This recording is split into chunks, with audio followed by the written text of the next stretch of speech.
সিঙ্গিরগঞ্জ, বদরপুর বিভিন্ন জায়গা থেকে প্রায় 36 জন ছেলে এবং লোকাল ছেলেরা তো রয়েছেই, তাদের নিয়ে আন্ডার 13 রেসিডেন্সিয়াল ক্যাম্প করতে যাচ্ছি।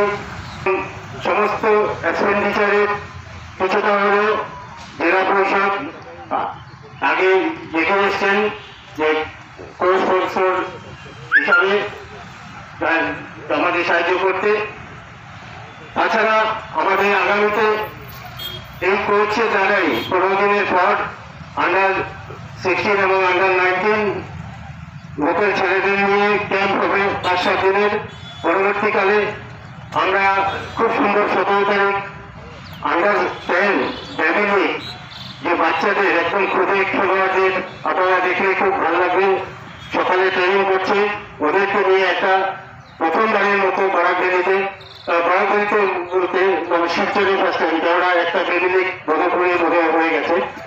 তো আমরা করতে যাচ্ছি 17 তারিখ এবং পরবর্তীকালে আমরা ফেব্রুয়ারি মাসে আন্ডার 19 আরেকটা কোচিং ক্যাম্প করতে যাচ্ছি, যা বাইরে থেকে কোচ আসবে। সেটা রেসিডেন্সিয়াল না হলেও আমরা কোচিং ক্যাম্প করবো প্রায় 10 খানিকের। এছাড়াও বিভিন্ন ধরনের স্কিম আমাদের রয়েছে, আর আপনারা সবাই আশীর্বাদ করবেন যাতে এই খুদে ছেলেরা এর মধ্যে থেকে কয়েকজন ডিস্ট্রিক্ট বা স্টেট রিপ্রেজেন্ট করতে পারে, ইন্ডিয়া রিপ্রেজেন্ট করতে পারে, আইএনএইচ এবং তারা যোগ্যতা অর্জন করতে পারে। এটা খুব স্বনামধন্য হচ্ছে সারা ভারতবর্ষে। এখন পর্যন্ত শিলচারীকরণ করেনি, বা আসামে হয়তো দু একটা হয়েছে শুনলাম, কিছুক্ষণ আমাদের মৃণালবাবু বলেছেন বদরপুরেও হয়েছে। এটা খুব অ্যাপ্রিসিয়েটেবল। এবং তাতে যে আমরা শিলচর স্পোর্টিং ক্লাব এবং একাডেমি যৌথ ভূমিকায় আমরা ওই সমস্ত পালন করতে যাচ্ছি। আমাদের এই মাসে একাধিক ফুটবল টুর্নামেন্ট হবে, আপনারা শুধু উপস্থিত কাম্য, আপনাদের শুভেচ্ছা কাম্য। আমি শিলচর ফুটবল একাডেমির শুভেচ্ছা জানিয়ে এই বলে ধন্যবাদ জানিয়ে আমি শেষ করলাম। আমি অনুরোধ করছি জেলা ক্রীড়া সংস্থার সভাপতি শ্রী বাবুল মহাশয়কে ওনার মূল্যবান বক্তব্য রাখার জন্য। নমস্কার। উদ্বোধনী অনুষ্ঠানের মুখ্য অতিথি আমাদের শিলচর শহরের ক্রীড়াপ্রেমিক বিধায়ক সবার প্রিয় শ্রী দিলীপ কুমার পাল মহোদয়।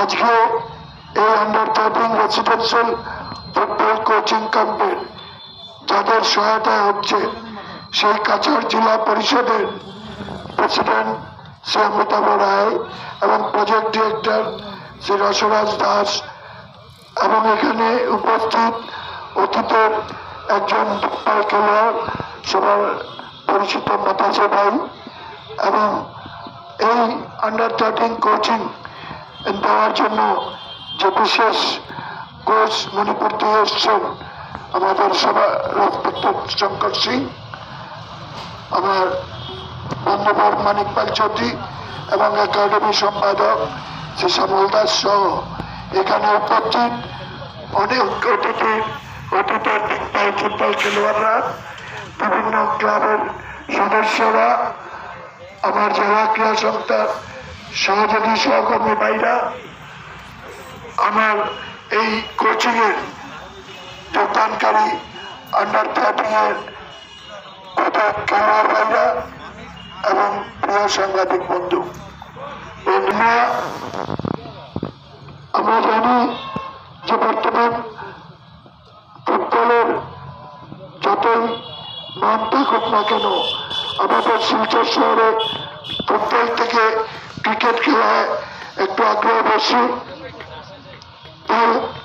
ফুটবলের শহরের ছেলেরা সাধারণত দেখা যায় না, কিন্তু আমরা কিছুদিন পূর্বে আমাদের এই একাডেমি আরেকটি কোচিং করেছিল। একদম খুঁটে বাচ্চারা, নতুন ট্রেনার। আমি দেখেছিলাম শহরের অনেক বাচ্চারা এই কোচিংয়ে এসছে। আমি শিলচর ফুটবল একাডেমির এই প্রচেষ্টা, বিশেষ করে কোচ বাবু সিংয়ের প্রচেষ্টাকে সাধুবাদ জানাই। আর আমার দৃঢ় বিশ্বাস এই আন্ডার 13 রেসিডেন্সিয়াল কোচিং করা অনেক অর্থের প্রয়োজন হয়, তাই এই কোচিংয়ে আমাদের এই শিলচরের কাছাড় জেলা পরিষদের পক্ষ থেকে তাদের প্রেসিডেন্ট অমিতাভ রায় এবং আমাদের সভাপ্রিয় একজন রসরাজ দাস সহযোগিতার হাত বাড়িয়ে দেওয়ার জন্য এই রেসিডেন্সিয়াল কোচিং ক্যাম্পের কিছুটা হলো শুরু হয়েছে। আমার দৃঢ় বিশ্বাস আমাদের এই কোচিং এর মাধ্যমে আমরা আগামী প্রজন্মের কিছু ফুটবলারকে পাব। 13 অনূর্ধ্ব আবাসিক প্রশিক্ষণ শিবিরের আজকের সভার সভাপতি, শিলচর ফুটবল একাডেমির সভাপতি শ্রী শিবব্রত দত্ত মহাশয়, মঞ্চে উপবিষ্ট শিলচরের সম্মানিত বিধায়ক মাননীয় দিলীপ কুমার পাল মহাশয়, শিলচর জেলা ক্রীড়া সংস্থার সভাপতি মাননীয় বাবুল হুড় মহাশয়, কাছাড় জেলা পরিষদের স্পেশাল এক্সিকিউটিভ অফিসার মাননীয় রসরাজ দাস মহাশয় সহ এখানে উপস্থিত শিলচর শহর অঞ্চলের বিভিন্ন প্রান্ত থেকে আগত ক্রীড়াপ্রেমী শ্রদ্ধেয় নাগরিকবৃন্দ, আমরা জানি বরাক উপত্যকা বা আমাদের কাছাড় অঞ্চলে ফুটবলের জন্য এলাকার মানুষের একটি বিশেষ মনের মধ্যে স্থান আছে এবং আপনারা দীর্ঘদিন থেকে কাছাড় থেকে ফুটবলার তৈরি করার বিভিন্নভাবে প্রয়াস করে যাচ্ছেন এবং এই প্রয়াসে কাছাড় এবং আমাদের এই অঞ্চলের অনেক ফুটবলাররা বিভিন্ন স্তরে গিয়ে কাছাড়ের নাম এবং মুখ উজ্জ্বল করেছেন। আগামী দিনের জন্য আপনারা যে পরিকল্পনা নিয়েছেন, একটু আগে বলা হয়েছে যে এ ধরনের প্রশিক্ষণ শিবির বা এ ধরনের খেলা আমাদের কাছাড়ে প্রথমবারের মতো হতে চলেছে।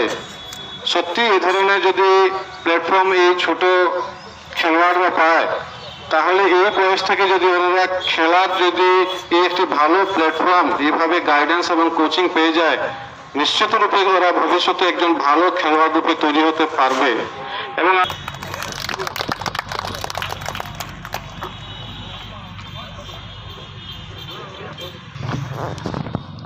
নমস্কার।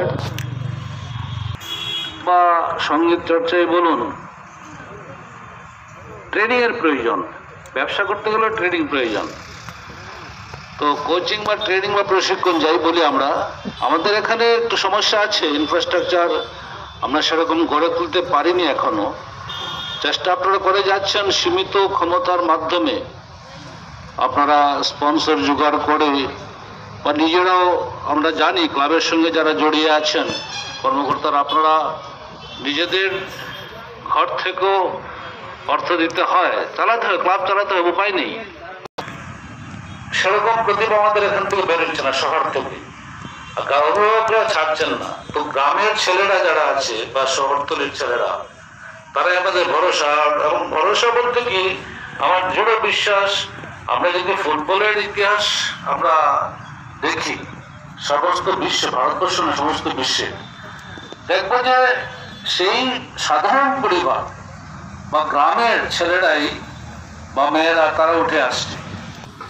যার ফলে কিন্তু আমাদের দুর্ভাগ্য, আমরা পরবর্তীকালে তাদেরকে ঠিক সেভাবে সুযোগ সুবিধা করে দিতে পারি না। যেটা বিদেশে আছে সেটা আমরা দিতে পারি না, যার ফলে ওরা অনেকেই হারিয়ে যায়। আমরা আগে পড়তাম, সংবাদপত্রের মাধ্যমে খবর পেতাম, কলকাতা তো ফুটবলের জায়গায়। তো যারা খেলোয়াড়রা ট্রেনিং দিতেন, তারা গ্রাম থেকে দূর দূর থেকে ট্রেনে করে ভোরবেলা আসতেন। অনেক সংবাদপত্র নামটা তো ভুলে গেছি, অনেকে আসতেন, অনেক বিখ্যাত হয়ে গেছেন অনেকেই। সেই সঙ্গে শুধু তাই না, কিন্তু তাদের পেছনে কেউ না কেউ থাকতেন, স্থানীয় কোচই হোক বা কলকাতার কোচই হোক বা কোনো বিশিষ্ট ক্রীড়া সংগঠনই হোক, যেভাবে আপনারা করে যাচ্ছেন, এটা কিন্তু স্বাভাবিক। এটা কিন্তু একটা প্রচ্ছন্ন গর্ব থাকে যে আমার হাত দিয়ে এই খেলোয়াড়টি বেরিয়ে আসছে, এই ছেলেটি বড় হয়েছে, অমুক ক্লাবে খেলছে, ভারত জুড়ে তার নাম। তো সেটার মধ্যে একটা তৃপ্তি থাকে। তো একটি মহৎ কাজ আপনারা করে যাচ্ছেন, আমি বক্তব্য দীর্ঘ করব না। আর আমি আমার ছোট্ট বন্ধুদেরকে বলবো, তারা বাংলা বুঝে কিনা আমি জানি না, সবাই হয়তো বুঝতে পারবে না। তো তোমরা খেলাধুলা ফুটবলটাকে ভালো করে শিখবে। কোচ আছেন এখন 15 দিনের, এবং শুধু তাই নয়, পরবর্তীকালেও যারা চলছে, কোচিং চলছে, অনবরতই চলছে, আন্ডার 13 আন্ডার 16 বা এ ধরনের চলছে। অসুবিধা হবে, অনেক কষ্ট হবে, কিন্তু জিদ রাখতে হবে, সাহস রাখতে হবে, সংকল্প থাকতে হবে মনে, যে আমি পারবো, আমি সবচেয়ে শ্রেষ্ঠ, আমি সবার চেয়ে বড়। ফুটবল একাডেমিকে এই কোচিং ক্যাম্পের জন্য 10টি বল গিফট দিচ্ছেন। আমি অনুরোধ করব, স্পোর্টস ওয়ার্ল্ডের কর্ণধার এখানে উপস্থিত আছেন সত্যব্রত রায়, ওনাকে এসে আমাদের ফুটবল একাডেমির সভাপতি হাতে বলগুলো তুলে দেওয়ার জন্য একটা জোরে হাততালি দিবেন। এভাবে যদি সবাই এগিয়ে আসেন, আমাদের ফুটবল একাডেমির অনেক উপকার হবে। ধন্যবাদ জানাচ্ছি স্পোর্টস ওয়ার্ল্ড কর্তৃপক্ষকে।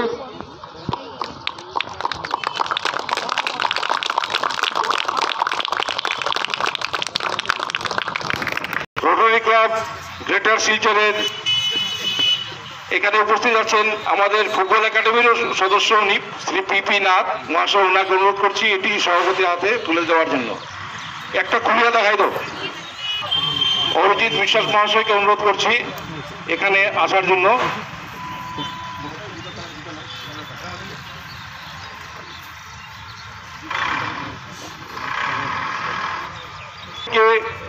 রোটারি ক্লাব গ্রেটার শিলচরকে ধন্যবাদ জানাচ্ছি।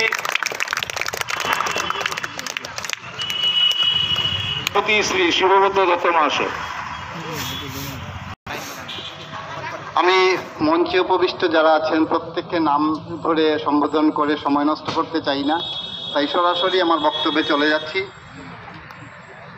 আমার এত ভালো লাগছে এদের খুদে ফুটবলার যারা প্রশিক্ষণ নেবে তাদেরকে দেখে, নট ইভেন 10। আর এইখানে যারা ফুটবলার, অতীতের দিকপাল ফুটবলার রয়েছেন সবার, বিশ্বজিৎ দত্ত, অসীম চক্রবর্তী, মিনাল্লা, এরা কিন্তু কেউ সঠিক প্রশিক্ষণ নিয়ে ভালো ফুটবলার হয়নি, এমনিতেই ফুটবলার হয়েছে নিজে থেকে।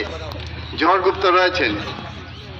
আজকের যারা শিক্ষা নিচ্ছে তাদের তো সুযোগ এইরকম এসে যাচ্ছে যে এখন এত উন্নত মানের প্রশিক্ষণ ব্যবস্থা রয়েছে, এরা ফুটবলার হয়ে গেছে আপন গতিতে নিজের স্কিলে, কিন্তু এরা সুযোগ পাচ্ছে।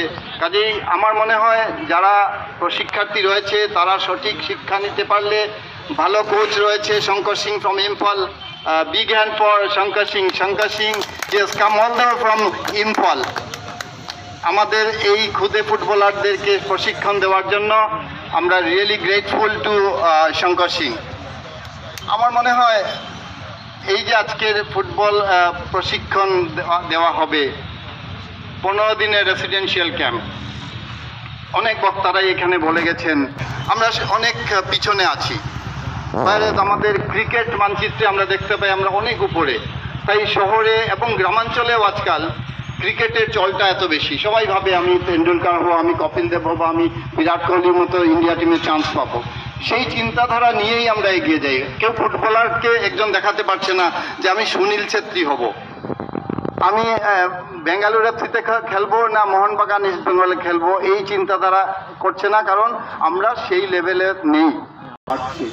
এটা একটা আশার আলো, এই আশার আলোটুকেই আমরা আমাদের এই আয়োজন শিলচর ফুটবল একাডেমি, যেহেতু আমাদের কাজই হলো প্রশিক্ষণ দেওয়া, একাডেমি মানেই হলো শিক্ষা দেওয়া, একটা স্কুল, ফুটবল শিক্ষার জন্য একটা স্কুল।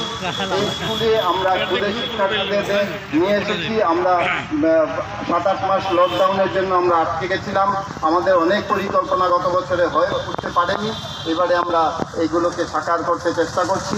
এবং আমাদের এখন যে শুরু হয়েছে 1 মাস থেকে কোচিং চলছে, এখন একটা রেসিডেন্সিয়াল কোচিং ক্যাম্প, তারপরে আন্ডার 19 কোচিং ক্যাম্প, তারপরে আমরা এখানে বার্নপুর ফুটবল একাডেমি আমাদেরকে প্রস্তাব দিয়েছে, এখানে ওরা একটা সিলেকশন ক্যাম্প করতে চায়। তো আমরা এইসবের মধ্যেই নিজেদের জড়িয়ে রাখতে চাই, কারণ এখান থেকে ফুটবলার যাচ্ছে। সেই ফুটবলারগুলো বিভিন্ন ক্লাবে দেশের হয়ে প্রতিনিধিত্ব করবে, এটাই তো আমাদের গর্ব। তো আমি এদেরকে শুভেচ্ছা জানাচ্ছি এবং আশা করছি যে এখানে যারা ফুটবলার প্রশিক্ষণ নেবে তারা সঠিকভাবে শিক্ষা নিতে পারবে।